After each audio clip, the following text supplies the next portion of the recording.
Hallelujah. Hallelujah. We are so glad to be in the house of the Lord. ஆண்டவருடைய சமூகத்தில் இருப்பது உண்மையே மகிழ்ச்சியாக இருக்கிறது. It's good to see many people have come back from their vacation. We hope அநேகர் that you had a wonderful time back home. அநேகர் விடுமுறையிலிருந்து திரும்பி வந்திருக்கிறீர்கள். அதற்காக நான் சந்தோஷப்படுகிறேன். Hallelujah. Hallelujah. While I was praying for this week's sermon for the church, இந்த வாரத்திற்கான செய்திக்காக நான் ஜெபித்துக் கொண்டிருந்த பொழுது the Holy Spirit gave me this one word. Set your mind on Christ. பரிசுத்த ஆவியானவர் ஒரு வார்த்தையை எனக்கு கொடுத்தார். கிறிஸ்துவின் மேல் உங்களுடைய மனதை வையுங்கள் என்று. If you look at the songs that we just sang, it was not planned. Brother didn't know that what I am going to preach about, and I didn't know what he's going to sing about. But if you see how the Holy Spirit is leading this church, you will see that he is asking this church to set our faces, our mind on Jesus Christ. இன்றைக்கு நாம் பாடின பாட்டு என்னுடைய செய்திக்கு தொடர்பான பாட்டு. சகோதரருக்கு தெரியாது நான் எடுத்த செய்தியை பற்றி. ஆனால் ஆண்டவர் இன்றைக்கு நம்மை எதிர்பார்ப்பது நம்முடைய சிந்தையை கிறிஸ்துவின் மேல் வைக்கும்படியாக. Set your mind on Christ. I've been reading this letter to the Colossians, and God has been speaking to me about setting our mind and our focus on Jesus Christ, like Paul set his mind and his focus on Jesus Christ. கொலோசியர் எழுதின அந்த நிருபத்திலிருந்து நான் தொடர்ந்து வாசித்துக் கொண்டிருக்கிறேன். பவுல் அங்கு எழுதின காரியம் கிறிஸ்துவின் மேல் நம்முடைய மனதையும் நம்முடைய சிந்தையும் வைப்பதான காரியத்தை பற்றி அங்கு தொடர்ந்து எழுதுகிறார். So let's all turn our Bibles to Colossians chapter 3. கொலோசியர் 3ஆம் அதிகாரத்திற்கு நேராக நாம் திருப்பிக் கொள்ளலாம். Verses 1 to 4. வசனம் 1 4. கொலோசியர் 3ஆம் அதிகாரம் 1 வசனம். Since you have been raised to new life with Christ, set your sights on the realities of heaven, where Christ sits at God's right hand in the place of honor and power. Set your mind on things above. Let heaven fill your thoughts. Do not think about only things down here on earth, for you died to this life when Christ died, and your real life is hidden with Christ in God. And when Christ, who is your real life, is revealed to the whole world, you will also share in all his glory. நீங்கள் கிறிஸ்துவுடன் கூட எழுந்ததுண்டானால் கிறிஸ்து தேவனுடைய வலது பாரசத்தில் வீற்றிருக்கும் இடத்திலுள்ள மேலானவைகளையே தேடுங்கள். பூமியில் உள்ளவைகளை அல்ல, மேலானவைகளையே நாடுங்கள். ஏனென்றால் நீங்கள் மரித்தீர்கள், உங்கள் ஜீவன் கிறிஸ்துவுடனே தேவனுக்குள் மறைந்திருக்கிறது. நம்முடைய ஜீவனாகிய கிறிஸ்து வெளிப்படும் பொழுது நீங்களும் அவரோடே கூட மகிமையிலே வெளிப்படுவீர்கள். Set your mind on things above where Christ is seated, or in other words, set your mind on the person of Jesus Christ. கிறிஸ்து தேவனுடைய வலது பாரசத்தில் வீற்றிருக்கும் இடத்திலுள்ள அந்த மேலானவைகளையே தேடும்படியாக உங்கள் மனதை வையுங்கள். கிறிஸ்துவின் மேல் உங்களுடைய மனதை வையுங்கள். A woman who had 3 sons, she was sitting in a church like we are sitting here in the United States. அமெரிக்க தேசத்திலே 3 பிள்ளைகளுடைய ஒரு பெண்மணி நம்மை போன்று சபையில் அமர்ந்திருந்தார். She was listening to the preacher as he was speaking about the love and passion of Jesus Christ. இயேசு கிறிஸ்துனுடைய அன்பை பற்றியும் கரிசனை பற்றியும் அங்கு போதகர் பேசிக் கொண்டிருந்ததை அந்த பெண்மணி கவனித்துக் கொண்டிருந்தார். The preacher was preaching, whom shall I send? Who will go for us? யாரை நான் அனுப்புவேன், யார் என் காரியமாய் போவான் என்கிற அந்த வசனத்தை அந்த போதகர் உபதேசித்துக் கொண்டிருந்தார். And this woman, she dedicated her first son to go as a missionary to one of the remotest tribes in Africa. அந்த வசனத்தை கேட்ட உடனே அந்த பெண்மணி தன்னுடைய முதலாவது மகனை ஆப்பிரிக்க தேசத்தில் மிக தூரத்தில் உள்ள ஒரு தேசத்திற்கு ஊழியம் செய்யும்படியாக அனுப்பி வைத்தார். And this man went to that remote tribe in Africa. அந்த முதலாவது மகனும் அந்த தூர தேசத்தில் உள்ள ஆப்பிரிக்க கண்டத்திற்கு அங்கு சென்றார். There was no electricity, no clean drinking water, no proper house in that place. அங்கு தங்கும்படியாக ஒரு வீடு இல்லை, அங்கு மின்சார வசதி இல்லை, அங்கு நன்றாக குடிக்கும்படியாக குடிநீர் கூட அங்கு இல்லை. A place infested with mosquitoes and drainage running through the streets. கொசுக்களாலும் அங்கு கழிவு நீராலும் நிறைந்த அந்த தெருக்களிலே அந்த மனிதன் வாழ்ந்தவனாக இருந்தான். After a few months, this young man, he died. அந்த சூழ்நிலையில் அந்த முதலாவது மகன் அங்கு இருந்தபடினாலே அவன் 3 மாதத்திற்கு பிறகாக மரித்து போனான். And this woman was crying in the church. அந்த பெண்மணி இதை கேட்டு சபையிலே அழுது கொண்டிருந்தார். And she said, I'm going to dedicate my second son to go as a missionary to that same place. அவள் அழுத பிற்பாடும் அந்த பெண்மணி சொன்னார், என்னுடைய இரண்டாவது மகனை அதே இடத்திற்கு நான் ஊழியத்திற்காக செலுத்துவேன் என்று. Everyone is thinking this woman might be a little crazy, அங்கு கூடியிருந்தவர்கள் ஒருவேளை நினைத்திருக்கலாம் அந்த பெண்மணி மனதளவில் சரியில்லாதவர்கள் என்று ஒருவேளை நினைத்திருக்கலாம். But the second son also, he went to that same place. அந்த இரண்டாவது மகனும் அதே ஆப்பிரிக்க தேசத்திற்கு ஊழியம் செய்யும்படியாக சென்றார். And after a few months, even he passed away. 2 மாதங்கள் கழித்து அந்த இரண்டாவது மகனும் மரித்து போனான். And this woman, she dedicated her third son to the Lord. And the pastor came and he looked at her. No, you don't have to do that. அந்த மூன்றாவது மகனையும் அந்த பெண்மணி ஊழியத்திற்காக அர்ப்பணித்த பொழுது போதகர் வந்து சொன்னார், நீங்கள் இதை செய்ய வேண்டியதில்லை, உங்களுக்கு ஒரே ஒரு மகன் தான் எஞ்சி இருக்கிறார் என்று சொன்னார். Keep him with you. He's the only son that you have. ஒரே ஒரு மகன் தான் உங்களுக்கு எஞ்சி இருக்கிறார், அவனை உன்னோடு வைத்துக் கொள்ளுங்கள் என்று அந்த போதகர் சொன்னார். But she sent him off to that same place. ஆனால் அந்த பெண்மணி அந்த ஒரு மகனையும் அந்த ஆப்பிரிக்க தேசத்திற்கு மறுபடியும் ஊழியத்திற்கு அனுப்பினார். And after a few months, even he died in that same place. 3 மாதத்திற்கு பிற்பாடு அந்த மூன்றாவது மகனும் அங்கு சென்று மரித்து போனான். And this woman was heartbroken and she was weeping in the church. அந்த பெண்மணி மிகவும் மனது உடைந்தவர்களாக அந்த சபையிலே உட்கார்ந்து அழுது கொண்டிருந்தார்கள். And the pastor came and he looked at her and he asked her, why are you crying? Are you crying because you lost your son? அங்கு போதகர் வந்து அந்த பெண்மணியை பார்த்து ஆறுதல் படுத்தும்படியாக, நீங்கள் ஏன் அழுது கொண்டிருக்கிறீர்கள், உங்களுக்கு என்ன பிரச்சனை, மூன்றாவது மகன் மரித்து போனதால் அழுது கொண்டிருக்கிறீர்களா என்று கேட்டார். She said, no, I'm not crying because I lost my son. I'm crying because I don't have another son to send for my Lord. ஆனால் அந்த பெண்மணி சொன்னார், என்னுடைய மூன்றாவது மகன் மரித்து போனதற்காக நான் அழவில்லை, ஆனால் இன்னொரு மகன் எனக்கு இல்லையே மறுபடியும் ஊழியத்திற்கு அனுப்புவதற்கு என்று அந்த பெண்மணி சொன்னார். Who is this Jesus that this woman is so crazy about him with such intense passion and devotion to him? அந்த தீர்க்கமான ஒரு அன்பினாலும் இயேசுவோடு இருந்த அந்த ஒரு மிக ஆழமான அன்பினாலும் ஏன் அந்த பெண்மணி இயேசுவிடத்தில் அப்படி அன்பு கொண்டார்? அந்த இயேசு யார்? It is so crazy when we hear such stories like this, when people leave all their lives behind to follow after this man. அந்த இயேசு என்கிற மனிதனை பின்பற்றும்படியாக எல்லாரும் எல்லாவற்றையும் விட்டுவிட்டு வருகிற அந்த காரியத்தை கேட்பதற்கு நமக்கு ஒருவேளை அது ஒரு பைத்தியக்காரத்தனமாக இருக்கலாம். How would someone be willing to give up their own children for this Lord of Lords? அந்த கர்த்தாதி கர்த்தருடைய வேலைக்காக தன்னுடைய சொந்த குழந்தைகளையும் விட்டுவிடும்படியான அந்த காரியம் என்ன என்று நாம் இங்கு சிந்திக்க வேண்டியதாக In a இருக்கிறது. world where we are filled with immediate gratification, fast social media scrolling and going after the next side hustle or money making and accumulating wealth, where these thoughts consume our mind, there are people who give up all their lives for this person Jesus.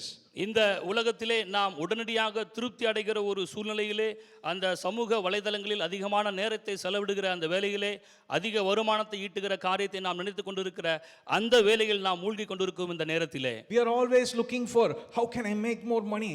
How can I build a house? How can I build another property? How can I generate even more income? Where can I put my children to school? Can I send them to US or should I send them to Canada? All these thoughts are consuming us, but God is asking us today to set our minds and our focus entirely on the person of Jesus Christ. நாம் எப்படி அதிகமான வருமானத்தை சேர்த்து கொள்ள முடியும், நம்ம செல்வ செழிப்பிலே எப்படி நாம் அதிகமாக வாழ முடியும், நம்முடைய பிள்ளைகளை எங்கு படிப்பதற்காக அனுப்ப முடியும், எந்த வேலைக்கு செல்வதென்ற உலக பிரகாரமான செல்வத்தின் காரியங்களிலே நம்முடைய மனம் மூழ்கி போயிருக்கிறது. ஆனால் இயேசு கிறிஸ்து சொல்கிறார், நம்முடைய சிந்தையை அவர் மேல் வைக்கும்படியாக. Paul is inviting this church from the letter of Colossians to look at Jesus, to set our minds on Jesus. Pavul அங்கு அந்த கொலோசையர் அதிகாரத்திலே சபையை பார்த்து நம்மை பார்த்து அழைக்கிறார், இயேசுவின் மேல் நம்முடைய மனதை கவனத்தை வைக்கும்படியாக. Why should we set our minds on Jesus? Because firstly, Jesus is supreme. He is worthy of our devotion. ஏன் நாம் நம்முடைய மனதை அங்கு இயேசு கிறிஸ்துவின் மேல் வைக்க வேண்டும்? முதலாவதாக அவர் உன்னதமானவர். Hallelujah. Hallelujah. Paul explains to us why this Jesus deserves our undivided attention and our focus in Colossians chapter 1 verses 13 to 20. நம்முடைய முழுமையான அந்த கவனத்தை நாம் ஏன் இயேசு கிறிஸ்துவின் மேல் வைக்க வேண்டும் என்று அந்த கொலோசையர் அதிகாரத்தில் சொல்லப்பட்டிருக்கிறது. கொலோசையர் 1ஆம் அதிகாரம். Let's turn our Bibles to Colossians chapter 1 and keep the verses from 13 to 20. கொலோசையர் 1ஆம் அதிகாரம் 13 20 வசனத்தை நாம் திருப்பி வைத்துக் கொள்ளலாம். This Jesus who is worthy of such adoration and devotion and our entire lives, he is the supreme one because he is our creator. அந்த இயேசு கிறிஸ்து உன்னதமானவர், எல்லா துதிக்கும் மகிமைக்கும் பாத்திரராக இருக்கிறார்.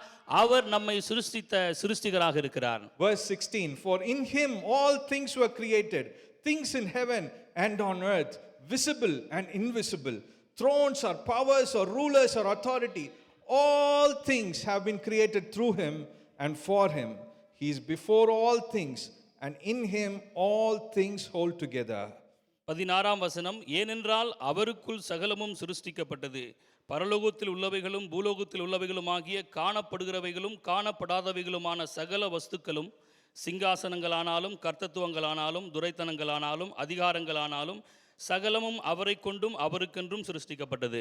If you look at these verses, you will see all, everywhere, all things. He's the creator over all things. He's the Lord over all things. Throughout Colossians, you will see that Jesus is Lord over all things. He is the creator of all things. நாம் இந்த கொலோசியரிலே இந்த வசனத்தை நாம் பார்க்கும் பொழுது எல்லாவற்றையும் சிருஷ்டித்தார், எல்லாவற்றையும் உண்டாக்கினார், எல்லாவற்றையும் ஆளுகை செய்கிறார் என்று அங்கு தொடர்ந்து சொல்லப்பட்டிருக்கிறது. அவர் எல்லாவற்றையும் சிருஷ்டித்த தேவனாக இருக்கிறார். Turn to your neighbor and say, all things.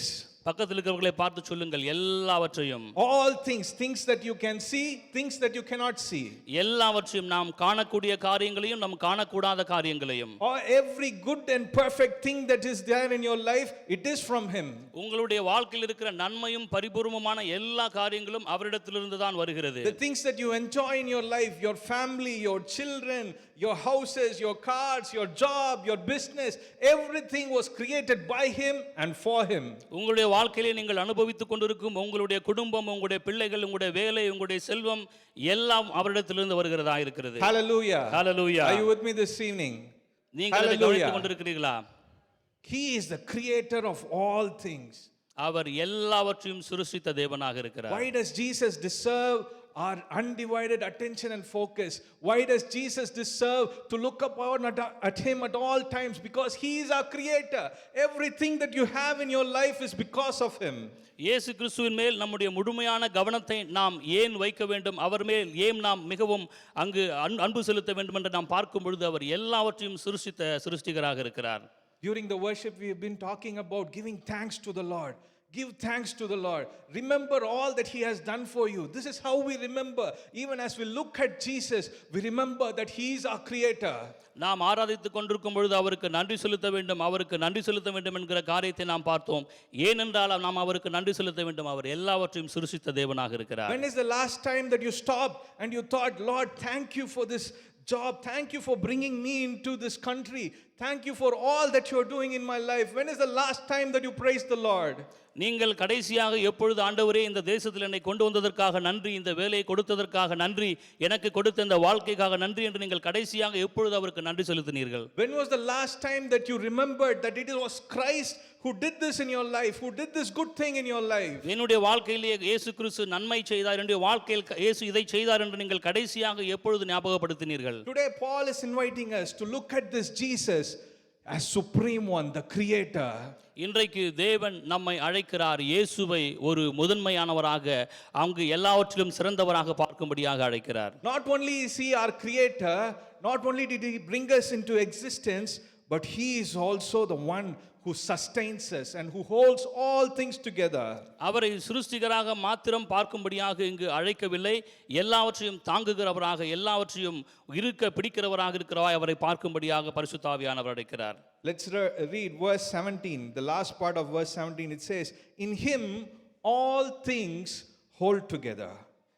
அங்கு நாம் 17ஆம் வசனத்திலே பார்த்திருக்கிறோம், எல்லாம் அவருக்குள் நிலை நிற்கிறது என்று. All things are held together by him. எல்லாம் அவருக்குள் நிலைத்து நிற்கிறதாக இருக்கிறது, நிலை நிற்கிறதாக இருக்கிறது. Let's turn our Bibles to Isaiah chapter 46 verses 3 to 5. ஏசாயா அதிகாரத்திற்கு நேராக நாம் திருப்பிக் கொள்ளலாம். ஏசாயா 46ஆம் அதிகாரம் 3 5 வசனம். Listen to me, you descendants of Jacob, and all the remnant of the people of Israel, you whom I have upheld since your birth, and have carried you since you were born, even to your old age and gray hairs. I am he who will sustain you.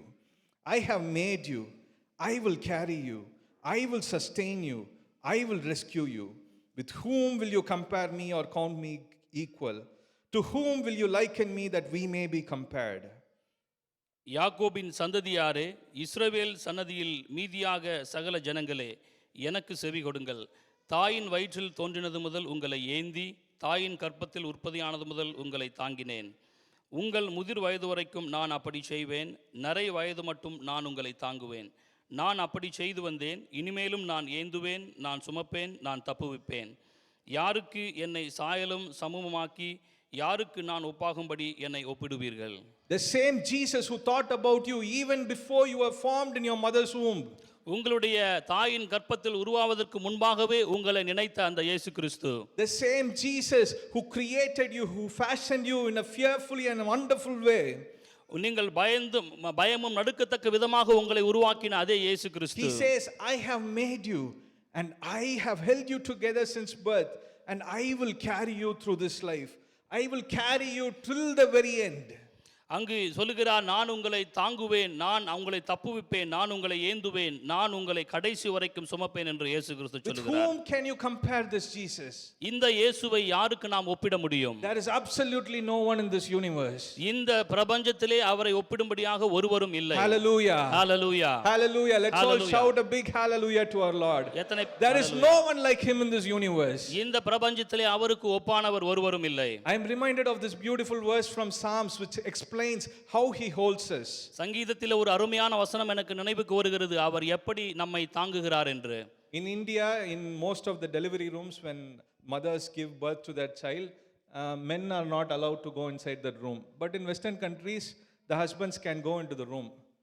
இந்தியாவிலே நாம் பார்க்கும் பொழுது அந்த குழந்தை பிறக்கும் பொழுது கணவன்மார்கள் பெரும்பாலும் அங்கே பிரசவ அறையில் இருப்பதில்லை. ஆனால் மேற்கத்திய நாடுகளிலே கணவன்மார்கள் பிரசவம் நடக்கும் பொழுது அங்கே பிரசவ அறையில் இருப்பார்கள். I don't know about in Abu Dhabi, but now even in India, husbands are allowed to go into the room. While my wife was giving birth, they asked me to come into the room, but I said, no, I'm very scared. I'll stay outside and no, I'll be there. இங்கு அபுதாபிலே எப்படி என்று எனக்கு தெரியவில்லை, ஆனால் இந்தியாவிலே அப்படி அனுமதிக்க மாட்டார்கள். அப்படி இந்தியாவிலே என்னை கேட்டபொழுது நான் சொல்லிவிட்டேன், என்னால் உள்ளே வர முடியாது என்று. Let's all turn our Bibles to Psalms chapter 22. நாம் சங்கீதத்திற்கு நேராக திருப்பிக் கொள்ளலாம். சங்கீதம் 22ஆம் அதிகாரம். I'm reading verse 9 and 10. 9-10 வசனங்களை நான் வாசிக்கிறேன். You brought me safely from my mother's womb and led me to trust you when I was a nursing infant.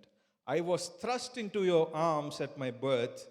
You have been my God from the moment I was born.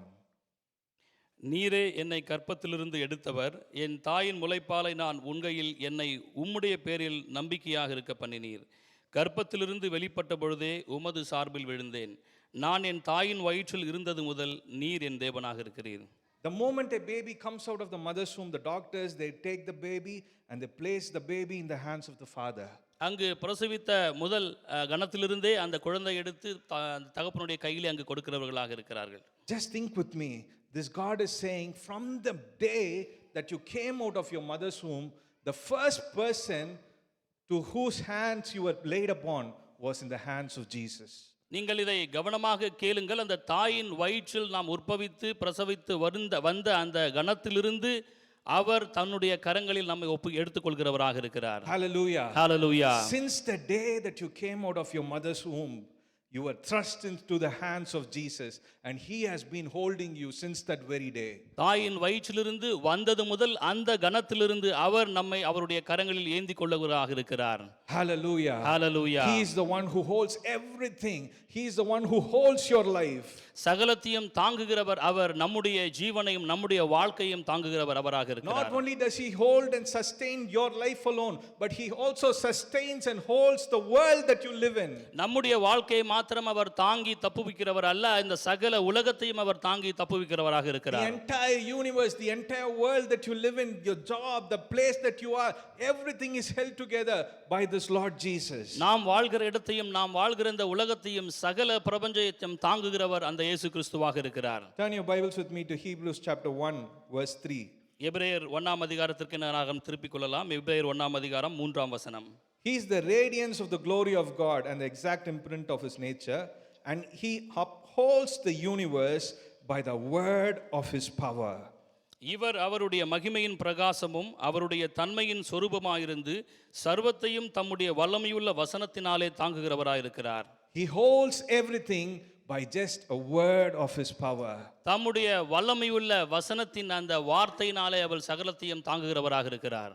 Turn around. If you turn around and look at the world that we live in, look at all the beautiful mountains, the seas, the world, the universe, and everything that you're living in. Everything is held together, but by just a word from our Lord Jesus Christ. நம்மை சுற்றி பாருங்கள், மிகவும் அழகான மலைகள், இயற்கை காட்சிகள், நம்மை சுற்றி இருக்கிற நம்முடைய வாழ்க்கை எல்லாவற்றையும் அவர் தம்முடைய வல்லமையுள்ள வசனத்தினாலே தாங்குகிறவராக இருக்கிறார். Turn to your neighbor and say one word. உங்கள் பக்கத்தில் இருக்கிறவர்களை பார்த்து சொல்லுங்கள், ஒரு வார்த்தை. One word. ஒரு வார்த்தை.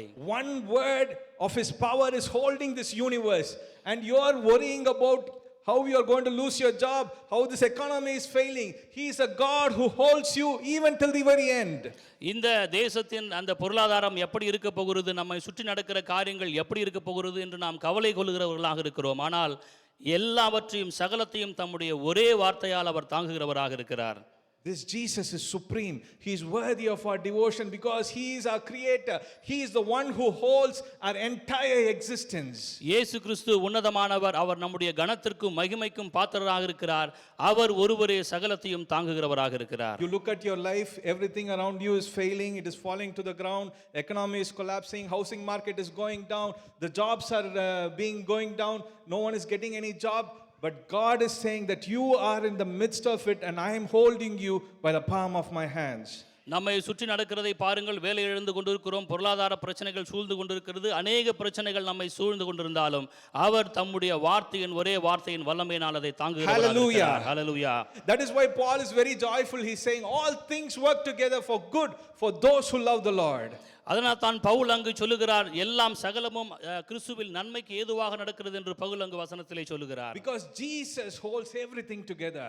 ஏனென்றால் இயேசு கிறிஸ்து எல்லாவற்றையும் இணைத்து தாங்குகிறவராக இருக்கிறார். Today if you are worried about something, இன்றைக்கு நீங்கள் எதை குறித்தாவது கவலைப்பட்டு கொண்டிருந்தால், the same God who holds this universe by just one word is holding your life. இந்த பிரபஞ்சத்தை ஒரே வார்த்தையின் வசனத்தினாலே தாங்குகிற தேவன் உங்களுடைய வாழ்க்கையை அவர் தாங்குகிறவராக இருக்கிறார். All you need to do is set your mind on him, look to him. He is the answer for all your problems. நீங்கள் செய்வதென்றாம் ஒரே ஒரு காரியம் தான், உங்களுடைய சிந்தையை இயேசு கிறிஸ்துவின் மேல் வையுங்கள் என்பதே. Like the psalmist says, why are you downcast, O my soul? Look to our creator, the Lord, the Savior, Jesus. He is the supreme one. சங்கீதக்காரன் சொல்வது போல, என் ஆத்மாவே நீ ஏன் கலங்கி புலம்புகிறாய், உன்னை படைத்த அந்த சிருஷ்டிகரை நோக்கி பார் என்கிற அந்த சங்கீதக்காரனுடைய காரியம். Hallelujah. Hallelujah.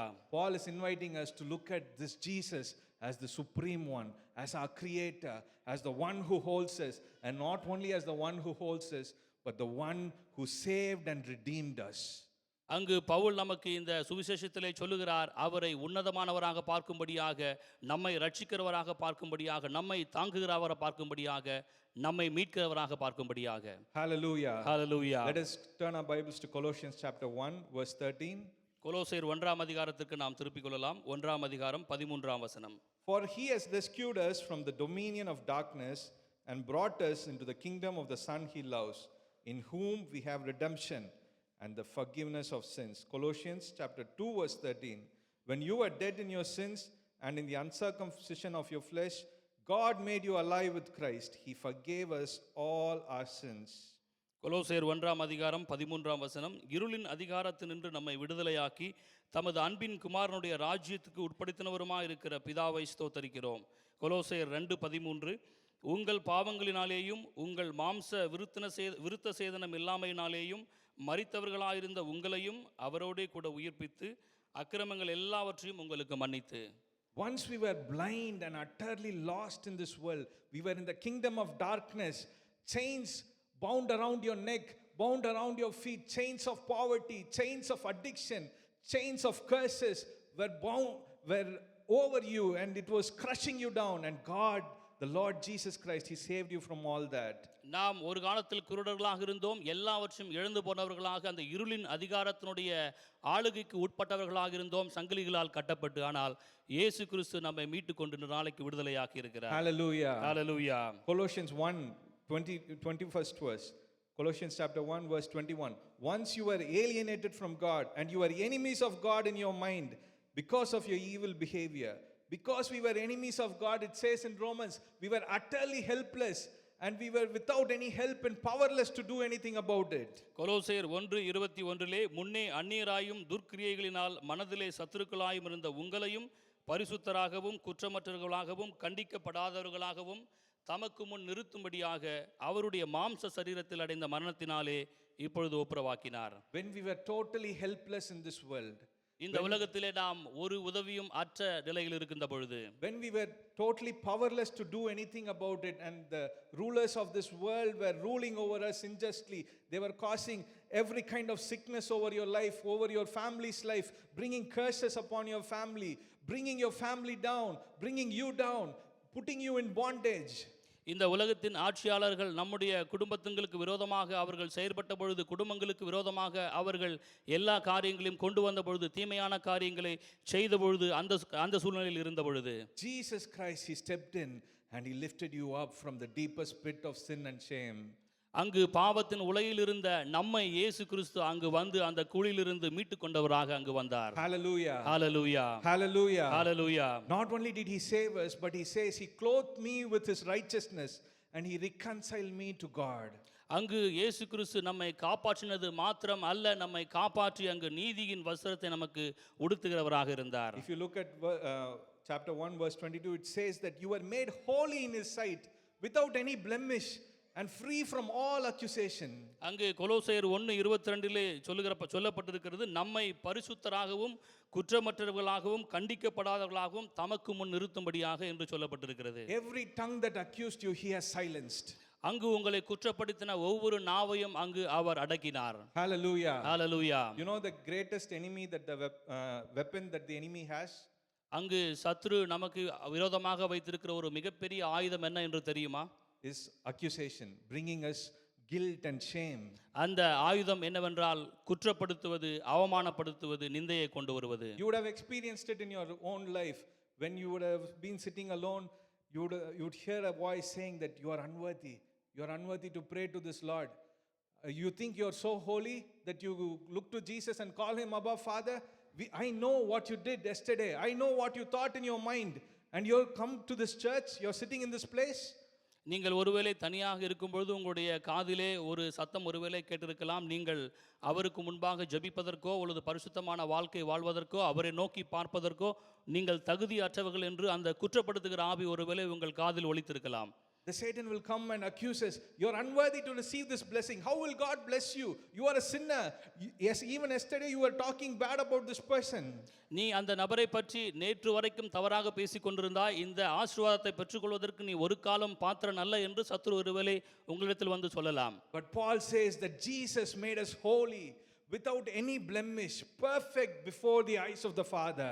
ஆனால் அங்கு பரிசுத்த ஆவியானவர் சொல்லுகிறார், பரிசுத்தர்களாகவும் குற்றமற்றவர்களாகவும் கண்டிக்கப்படாதவர்களாகவும் அவருக்கு முன்பாக நிறுத்த அவர் ஆயத்தமாக இருக்கிறார் என்று. Hallelujah. Hallelujah. There is no condemnation for those who are in Christ Jesus. கிறிஸ்துவுக்குள்ளாக இருக்கிறவர்களுக்கு அங்கு ஆக்கினை தீர்ப்பு இல்லை. Let's read Colossians chapter 2 verse 14 and 15. கொலோசையர் அதிகாரத்துக்கு நாம் திருப்பிக் கொள்ளலாம். Chapter 2 verse 14 and 15. Having wiped out the handwriting of requirements that was against us, which was contrary to us, he has taken it all out of the way, having nailed it to the cross. Having disarmed principalities and powers, he made a public spectacle of them, triumphing over them in it. கொலோசையர் 2 அதிகாரம் 14-15 வசனம் எடுத்தவர்கள் யாராவது வாசிக்கலாம்.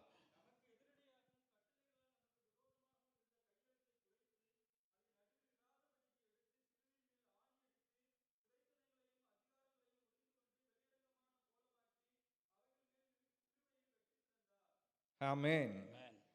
Everything that stood against you, everything that you carried in your blood, in your DNA, you know that your blood, your DNA, it carries memories of your previous generations. நம்முடைய உடலில் இருக்கும் அந்த மரபணுவாது ஆயிரம் வருடங்களாக அந்த தகவலை தொடர்ந்து எடுத்து வருகிறது என்பது உங்களுக்கு தெரியுமா? You know, if your forefathers, they had a problem with adultery, then their children, normally they are inclined towards adultery. அந்த மூதாதையர்கள் அந்த விபச்சார பழக்கத்தில் ஒருவேளை இருந்தவர்களாக இருந்தால் அது அந்த மரபணு மூலமாக அவர்கள் பின்னாக வருகிற சந்ததிக்கும் வருகிறது என்பது உங்களுக்கு தெரியுமா? Our DNA, our blood, it carries the records of all the sins of our forefathers. நம்முடைய மூதாதையர்கள் செய்த எல்லா பழைய காரியங்களும் அங்கு ஒரு பதிவாக அந்த மரபணு மூலமாக வருகிறது உங்களுக்கு தெரியுமா? Not only our sins, நம்முடைய பாவங்கள் மாத்திரமல்ல, but every sin that your generation after generation that has been carried through your bloodline. அங்கு சந்ததி சந்ததியாக வருகிற எல்லா பாவங்களும் அந்த மரபணு மூலமாக வருகிறதாக இருக்கிறது. But you know the good news of Jesus Christ? அங்கு இயேசு கிறிஸ்துடைய நற்செய்தி என்ன என்று உங்களுக்கு You தெரியுமா? know what we just read? He said, I have wiped out the handwriting that was written against you. அங்கு வசனம் சொல்லுகிறது, நமக்கு எதிரடையாகவும் கட்டளையாகவும் இருந்ததை அவர் குலைத்து போட்டார் என்று. Hallelujah. Hallelujah. Everything that has been written against you, everything that you think is your fate, this is my fate, this is how my family is. My father, he had a huge debt, I am having a huge debt. Everything that is written against you, he has striked it down. உங்களுக்கு விரோதமாக எழுதப்பட்ட உங்களுடைய தலைவிதி என்று நீங்கள் நினைத்துக் கொண்டிருக்கிற உங்களுக்கு குடும்பத்திற்கு விரோதமான எல்லா காரியத்தையும் இயேசு கிறிஸ்து அங்கு குலைத்து போட்டார். Hallelujah. Hallelujah. Can I hear a louder hallelujah for Jesus? சத்தமாக ஒரு ஹalleluya சொல்லலாமா? He has struck everything down. அவர் எல்லாவற்றையும் குலைத்து நொறுக்கி போட்டார். Everything, every record in your family and in your generation has been struck down, and you have been given a clean slate because Jesus is your redeemer. தலைமுறை தலைமுறையாக சந்ததி சந்ததியாக வந்த அந்த எல்லா பாவ காரியங்களையும் இயேசு கிறிஸ்து குலைத்து உருக்கி அந்த தரையிலே தள்ளிவிட்டார். He has made you perfect. அவருக்கு முன்பாக உங்களை பரிசுத்தமும் குற்றமற்றவர்களுமாக இயேசு கிறிஸ்து Say மாற்றினார். perfect. Perfect. Perfect, Holy. பரிசுத்தம், Without any blemish. குற்றமில்லாத காரியம். Hallelujah. Hallelujah. What a great Savior. நமக்கு எல்லாம் ஒரு நல்ல தேவனாக இருக்கிறார். Isn't He worthy of setting our minds towards? அவர் நம்முடைய மனதை அவர் மேல் வைப்பதற்கு அவர் மிகவும் தகுதியானவர் தானே? Isn't He worthy? அவர் தகுதியானவர் தானே? Isn't He worthy of our entire lives? நம்முடைய முழு வாழ்க்கையும் கொடுப்பதற்கு அவர் தகுதியானவர் தானே? Isn't He worthy of our time, of our resources, of the money that we have, of the family that we have? நம்முடைய பணத்தையும் நேரத்தையும் நம்முடைய குடும்பத்தையும் நமக்கு உண்டான எல்லாவற்றையும் அவருக்கு கொடுப்பதற்கு அவர் தகுதியானவர் தானே? Paul is saying, set your minds on Jesus Christ. Pavul அங்கு சொல்லுகிறார், உங்களுடைய மனதை இயேசு கிறிஸ்துவின் மேல் வையுங்கள் என்று. It says that Christ did not only weaken the powers of the enemy that were against you. உனக்கு விரோதமாக வருகிற அந்த சத்துருனுடைய அந்த வல்லமையை மாத்திரம் இயேசு மட்டுப்படுத்தவில்லை. The Satan was not temporarily brought down. அங்கு சாத்தான் ஏதோ அங்கு டெம்பரரியாக அவன் கீழே தள்ளப்படவில்லை. Jesus says that he totally disarmed him. இயேசு அங்கு சொல்லுகிறார், அவனுடைய முழு அதிகாரத்தையும் அவர் உரிந்து கொண்டார் என்று. He made a public spectacle of all the enemies. Think about it. Every enemy that you had over your generations, every spirit of poverty, every spirit of adultery, every spirit of witchcraft, everything that was having a control over your life. தலைமுறையாக உங்களுடைய வாழ்க்கையிலே வந்து கொண்டிருந்த பாவ சாப விபச்சார காரியங்கள் எல்லா சாபங்களையும் அவர் எடுத்து விட்டார் என்று நாம் அங்கு The பார்க்கிறோம். spirits that were controlling your life and your generation. உங்களுடைய வாழ்க்கையை அங்கு கட்டுப்படுத்தி வைத்திருக்கிற அந்த எல்லா அசுத்த ஆவிகளும் தலைமுறையாக You கண்ட்ரோல் know பண்ணி what Jesus வைத்திருக்கிறது. did? He totally disarmed them of their power. அந்த எல்லா ஆவிகளுடைய வல்லமையும் இயேசு அங்கு உரிந்து போட்டார். He made a public spectacle of them on the streets of heaven. அவை எல்லாவற்றையும் அங்கு பரலோகத்தின் வீதிகளிலே அவர் வெளியரங்க கோலமாக்கினார். He held them as captives as he walked towards heaven. அவர்களை அங்கு பிடித்து அந்த பரலோக வீதியிலே அவர்களை அங்கு வெளியரங்கமாக கோலமாக்கினார். Hallelujah. Hallelujah. He is your redeemer. அவர் உங்களுடைய இரட்சகர். He has redeemed you completely. அவர் முழுவதுமாக உங்களை ரட்சித்திருக்கிறார். Oh, what a savior. அவர் எவ்வளவு ஒரு மெரிய மீட்பராக இருக்கிறார். He deserves our undivided attention. நம்முடைய அந்த முழுமையான கவனத்தை அவர் மேல் வைப்பதற்கு அவர் மிகவும் தகுதியானவராக இருக்கிறார். We saw that we need to set our minds on Christ because Jesus, He is supreme. He is our creator, He is our sustainer, and He is our redeemer. இயேசு கிறிஸ்து உன்னதமானவர், இயேசு கிறிஸ்து இரட்சகர், இயேசு கிறிஸ்து நம்மை விடுவிக்கிறவர் என்பதில் நாம் அவர் மேல் கவனம் வைக்கிறவர்களாக இருக்க வேண்டும். Secondly, Jesus is our real life. இரண்டாவதாக இயேசு கிறிஸ்து நம்முடைய உண்மையான வாழ்க்கை. Hallelujah. Hallelujah. Let's read Colossians chapter 3, reading from verse 2. Do not think about only things down here on earth, for you died to this life when Christ died. And your real life is now hidden with Christ in God. And when Christ, who is your real life, is revealed to the whole world, you will share in all His glory. கொலோசையர் 3ஆம் அதிகாரம் 2, 3, 4 வசனங்கள். மேலானவைகளையே நாடுங்கள், ஏனென்றால் நீங்கள் மரித்தீர்கள், உங்கள் ஜீவன் கிறிஸ்துவுடனே தேவனுக்குள் மறைந்திருக்கிறது. நம்முடைய ஜீவனாகிய கிறிஸ்து வெளிப்படும் பொழுது நீங்களும் அவரோட கூட மகிமையிலே வெளிப்படுவீர்கள். Do not think about these earthly things, or the former way of life that you had, or the things of this world, or the way that you used to live. நீங்கள் எங்கு வாழ்ந்தீர்கள், இந்த உலகத்தின் காரியங்கள், உங்களை சுற்றி நடக்கிற அந்த உலகத்தின் காரியங்களை பற்றி நீங்கள் நினைக்க வேண்டாம். Paul is saying, don't keep your mind on these things that you see that others are doing, the others in this world are following. Don't keep your mind on those things, because you died to that life. Pavul சொல்லுகிறார், மற்றவர்கள் பின்பற்றுகிற வாழ்க்கை முறை, உங்களை சுற்றி இருக்கிற அந்த வாழ்க்கை முறையின் மேல் நீங்கள் உங்களுடைய கவனத்தை வைக்க வேண்டாம் என்று பவுல் அங்கு சொல்லுகிறார். When you go out into the world, when you go to your jobs, you will see people, they are running after money, they are running after wealth, they are running after things that perish. நீங்கள் உங்களுடைய வேலை ஸ்தலத்திற்கு செல்லும் பொழுதோ, நீங்கள் வெளியே செல்லும் பொழுதோ நீங்கள் பார்க்கிறீர்கள், மற்றவர்கள் பணத்திற்காகவும் செல்வத்திற்காகவும் எல்லா காரியங்களுக்காகவும் அதன் பின்னே ஓடுகிறவர்களாக இருக்கிறார்கள். But Paul is saying, don't run after all these things, because you died to that life. ஏனென்றால் பவுல் அங்கு சொல்லுகிறார், நீங்கள் இந்த காரியத்திற்கு பின்னாக நீங்கள் செல்ல வேண்டாம், அது தடைப்பட்ட காரியமாக இருக்கிறது என்று. For you have already died to that former way of living.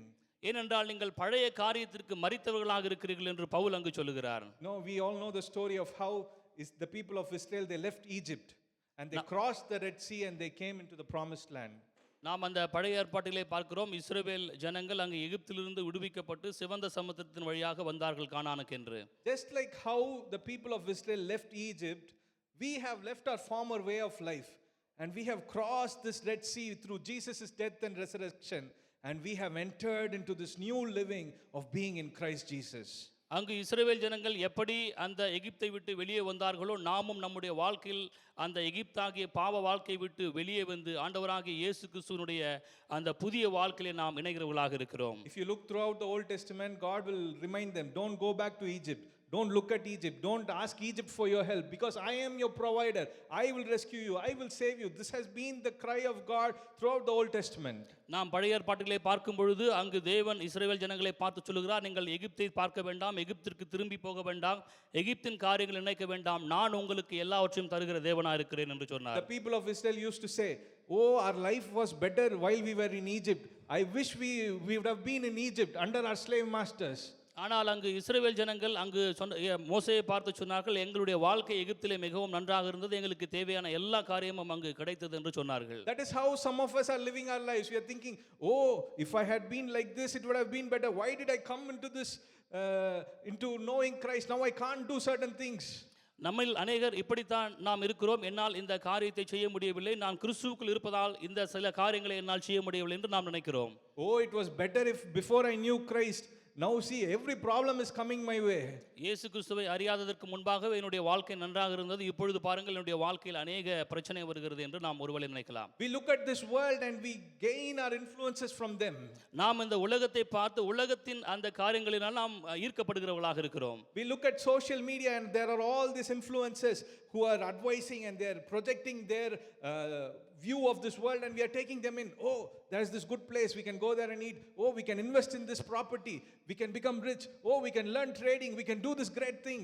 நாம் அங்கு சமூக வலைதளங்கள் நாம் பார்க்கும் பொழுது சமூக வலைதளங்கள் நம்மேல் மிகவும் ஆதிக்கம் செலுத்துகிறதாக இருக்கிறது. எங்கு போக வேண்டும், எதில் நாம் முதலீடு செய்ய வேண்டும், எந்த பணத்தை எப்படி சேர்க்க வேண்டும், அநேக காரியங்களை சமூக வலைதளம் சொல்லுகிறதாக இருக்கிறது. But Paul is asking, no, forget all that. Look at Jesus Christ. He is your provider. ஆனால் அங்கு பவுல் சொல்லுகிறார், எல்லாவற்றையும் மறந்து விடுங்கள், நீங்கள் உங்களுக்கு எல்லாவற்றையும் தருகிற அந்த இயேசுவை பாருங்கள் என்று பவுல் அங்கு சொல்லுகிறார். He is the source of your life now. அவர் உங்களுடைய வாழ்வின் ஆதாரமாக இருக்கிறார் என்று அங்கு பவுல் சொல்லுகிறார். He is your real life. அவர் உங்களுடைய உண்மையான வாழ்க்கையாக இருக்கிறார் என்று சொல்லுகிறார். Hallelujah. Hallelujah. Hallelujah. Hallelujah. This new way of living, we need to live by depending on Jesus. இந்த புதிய வாழ்க்கை முறையானது நாம் எப்படி வாழ வேண்டும் என்றால் இயேசுவை சார்ந்த ஒரு வாழ்க்கை வாழ வேண்டும். That is why Paul is saying in Colossians chapter 3 verse 5, put to death the sinful and earthly things that are lurking within you. Have nothing to do with sexual sin. Have nothing to do with impurity or lust or shameful desires. Don't be greedy for the good things of this life. கொலோசியர் 3:5 ஆகையால் விபச்சாரம், அசுத்தம், மோகம், துரிச்சை, விக்கிரக ஆராதனையான பொருளாசை ஆகிய இவைகளை பூமியில் உண்டு பண்ணுகிற உங்கள் அவயங்களை அழித்து போடுங்கள். Don't be greedy for the good things of this life. Don't run after them. இந்த உலகத்தில் இருக்கிற அந்த கண்ணுக்கு ஈர்ப்பான காரியங்களை குறித்து நீங்கள் மிகவும் ஆசை வைக்க வேண்டாம், அதன் பின்னே செல்ல வேண்டாம். You used to do all this, but stop doing it. You used to lie to one another. You used to be gossiping. Stop it. நீங்கள் ஒருவருக்கொருவர் பொய் சொல்லி ஒருவருக்கொருவர் முறுமுறுக்கிறதா இருக்கிற அந்த பழைய காரியங்களை நீங்கள் விட்டு நீங்கள் மனம் திரும்புங்கள் என்று சொல்லுகிறார். Verses 9 and 10. But now your life has been stripped off its evil nature, and in its place you have received a new nature, the same nature as Christ, into which you are being renewed as you learn more and more about Christ, as you look more and more upon Jesus Christ. His nature now is your nature. His life is now your real life. கொலோசையர் 3:9-10 ஒருவருக்கொருவர் பொய் சொல்லாதிருங்கள், பழைய மனுஷனையும் அவன் செய்கைகளையும் களைந்து போட்டு தன்னை சிருஷ்டித்தவருடைய சாயலுக்கொப்பாய் பூரண அறிவடையும்படி புதிதாக்கப்பட்ட புதிய மனுஷனை தரித்து கொண்டிருங்கள். Hallelujah. His life is now our real life. அவருடைய வாழ்க்கை இப்பொழுது நமது உண்மையான வாழ்க்கை. In Hebrews, Paul is saying, look to Jesus, because he is the author and he is the one who's perfecting your faith. எபிரேயரிலே அங்கு பவுல் சொல்லுகிறார், அவரை பாருங்கள், அவர்தான் சகலத்தையும் உண்டாக்கி எல்லாவற்றையும் செய்தவர் என்று அங்கு சொல்லுகிறார். He is the one who can make you complete in this world. Even if you have plenty or even if you have nothing, you can be complete. You can be in fullness in him. உங்களுடைய உலகத்திலே, உங்களுடைய வாழ்க்கையிலே உங்களிடத்தில் ஒன்றும் இல்லை என்றாலும், நீங்கள் ஒன்றும் இல்லாதவர்களாக இருந்தாலும் உங்களை உருவாக்கி உங்களை அங்கு சீர்படுத்துகிறவர் இயேசுவாக இருக்கிறார். Paul says he is the perfecter of your faith. உங்களுடைய விசுவாசத்தை அவர் முழுமையாக்குகிறவர் இயேசுவாக He இருக்கிறார். is the one who makes this new nature complete in you. அந்த புதிய அந்த சுவாபத்தை உங்களுக்குள் முழுமையாக்குகிறவர் இயேசுவாக He இருக்கிறார். is the fountain of living waters. அவர் ஜீவ ஊற்றாக அங்கு நம்முடைய வாழ்க்கையில் இருக்கிறார். He is the river of life where you'll never go thirsty. அங்க ஜீவ ஊற்றின் நதியாக, வற்றாத நதியாக அங்கு இயேசு இருக்கிறார். And he will make you complete. அவர் உங்களை முழுமையாக மாற்றுகிறவராக இருக்கிறார். Even as you look to Jesus, நீங்கள் இயேசுவை பார்க்கும் பொழுது, as you set your minds on Christ, இயேசுவின் மேல் உங்களுடைய மனதை வைக்கும் பொழுது, you will be holy just as he is holy. அவர் பரிசுத்தராக இருக்கிறது போல நீங்களும் பரிசுத்தராக இருப்பீர்கள். His holiness will rub off on you. அவருடைய பரிசுத்தம் உங்கள் மேல் நிரம்பி வழிகிறதாக இருக்கும். As you look up to Jesus, you will see his tender mercies and his compassion. அவரை பார்க்கும் பொழுது அவருடைய மனதுருக்கமும் அவருடைய இரக்கமும் உங்களுடையதாக இருக்கும். You will see his kindness. அவருடைய அன்பை நீங்கள் அங்கு பார்க்கிறவர்களாக இருப்பீர்கள். And that kindness will go into your hard hearts. உங்களுடைய கடினமான அந்த இருதயத்திற்குள்ளாக அந்த அன்பு போகிறதாக இருக்கும். Now you will become tender hearted, you will become compassionate and you will become merciful. அவருடைய அந்த உண்மையான அன்பு உங்களிடத்தில் வரும்பொழுது உங்களுடைய கடின இருதயம் அங்கு அன்பை காண்பிக்கிற ஒரு இலகிய இருதயமாக அங்கு மாறுகிறதா இருக்கிறது. ஹல்லேலூயா. Even as you look to Jesus, நீங்கள் இயேசு கிறிஸ்துவை பார்க்கும் பொழுது all your selfish ambitions, உங்களுடைய அந்த சுய நோக்கம் எல்லாம், all your pride உங்களுடைய எல்லா பெருமைகளும் will be consumed by the love of Christ. இயேசு கிறிஸ்துவின் அந்த அன்பினாலே அது முழுமையாக ஆட்கொள்ளப்படும். Hallelujah. Hallelujah. A pastor tells the story about his servant in the 1980s. 1980 வருஷத்திலே ஒரு போதகர் ஒரு வேலைக்காரனை பற்றி ஒரு கதையை சொன்னார். This servant had never gone to a movie theater before. அந்த வேலைக்காரன் அதற்கு முன்பாக ஒரு திரையரங்கிற்கு அவன் சென்றதில்லை. How many of you have gone to movie theaters? Can I see? எத்தனை பேர் People நீங்கள் raising your hands? திரையரங்கிற்கு சென்றிருக்கிறீர்கள்? கைகளை உயர்த்த முடியுமா? Yeah. Okay. So this man, he's never gone to a movie theater before. அந்த வேலைக்காரன் அவன் திரையரங்கிற்கு ஒரு காலம் முன்பு சென்றதில்லை. So one day this pastor, he gave him some money and he said, go watch a movie and come. அங்கு அந்த போதகர் அந்த வேலைக்காரனை பார்த்து பணத்தை கொடுத்து நீ போய் அந்த திரையரங்கிற்கு போய் ஒரு படத்தை பார்த்து வா என்று சொன்னார். And this man, he entered the movie theater. அந்த மனிதன் அந்த திரையரங்கத்திற்கு உள்ளாக சென்று His back was turned towards the screen. அவனுடைய அந்த முதுகு அந்த திரைக்கு பக்கமாக இருந்தது. So all he was looking at the projector. அவன் திரும்பி நிற்கும் பொழுது அவன் பார்த்ததெல்லாம் அங்கு அந்த ப்ரொஜெக்டரை மட்டும் தான் பார்த்தான். There were streams of light coming out of the projector. அங்கு வண்ணமயமான அந்த ஒளிக்கற்றைகள் அந்த ப்ரொஜெக்டிலிருந்து வந்து கொண்டிருக்கிறது. Beautiful lights coming out of the projector. அங்கு அழகான ஒளி வெள்ளம் அங்கிருந்து வந்து கொண்டிருக்கிறது. And he's thinking, wow, how beautiful, how marvelous. அவன் அங்கு அதை பார்த்து சொல்லுகிறான், ஆஹா எவ்வளவு மிகவும் அழகாக இருக்கிறது இந்த படம் என்று. All the streams of light, oh wow, what colorful lights are coming out of the projector. எவ்வளவு வண்ணமயமான அந்த ஒளி விளக்கு அங்கிருந்து வந்து கொண்டிருக்கிறது, எவ்வளவு நன்றாக இருக்கிறது என்று ஆச்சரியப்பட்டான். And he thought this was the movie theater experience. He thought that was it. அவன் அங்கு நினைத்தான் இதுதான் ஒருவேளை அந்த திரைப்பட அனுபவம் என்று, அதுதான் திரைப்பட அனுபவம் என்று நினைத்தான். But just then he saw people who were sitting, they were turned the other side. ஆனால் எதேச்சையாக அவன் திரும்பி பார்த்தபொழுது மற்ற மக்கள் எல்லாம் மறுபக்கம் உட்கார்ந்து கொண்டிருந்தார்கள். And he turned to look, what are these people looking at? And he turned and he saw a complete motion picture, a beautiful picture going on the screen. அவன் அங்கு திரும்பி பார்த்த பொழுது அவர்கள் எல்லாரும் அந்த திரையை பார்த்து கொண்டிருந்தார்கள். திரையிலே மிக அழகான படம் ஓடிக்கொண்டிருந்தது. Just like this servant, we have been catching just glimpses of God. We just want a part of Jesus. We don't want to see the complete picture. இந்த வேலைக்காரனை போலத்தான் நாம் நம்முடைய வாழ்க்கையிலே இயேசு கிறிஸ்துவின் ஒரு சிறிய பக்கத்தை மாத்திரம் நாம் பார்த்து கொண்டிருக்கிறோம். We have been catching only small streams of light from God. தேவனிடத்திலிருந்து ஒரு சிறிய ஒளியை மாத்திரம் நாம் பார்த்து கொண்டிருக்கிறோம். But Paul is saying, turn around, look at Jesus. He is the fullness of God. ஆனால் பவுல் அங்கு சொல்லுகிறார், நீங்கள் திரும்பி இயேசுவை பாருங்கள், அவர் தேவனுடைய முழு ரூபமாக இருக்கிறார் என்று. Hallelujah. He is everything that you need for your life. அவரிடத்தில் எல்லாம் உங்கள் வாழ்க்கைக்கு தேவையான எல்லாம் இருக்கிறது. He is the source of your life. He is your real life. அவர் உங்களுடைய உண்மையான வாழ்க்கைக்கு தேவையான எல்லாம் அவரிடத்தில் He இருக்கிறது. is your creator God. He is the one who holds you and he is the one who redeemed you. அவர் உங்களை சிருஷ்டித்த தேவன், அவர் உங்களை தாங்கிக் கொண்டிருக்கிறார், அவர் உங்களை தப்புவித்த தேவனாக இருக்கிறார். Hallelujah. ஹalleluya.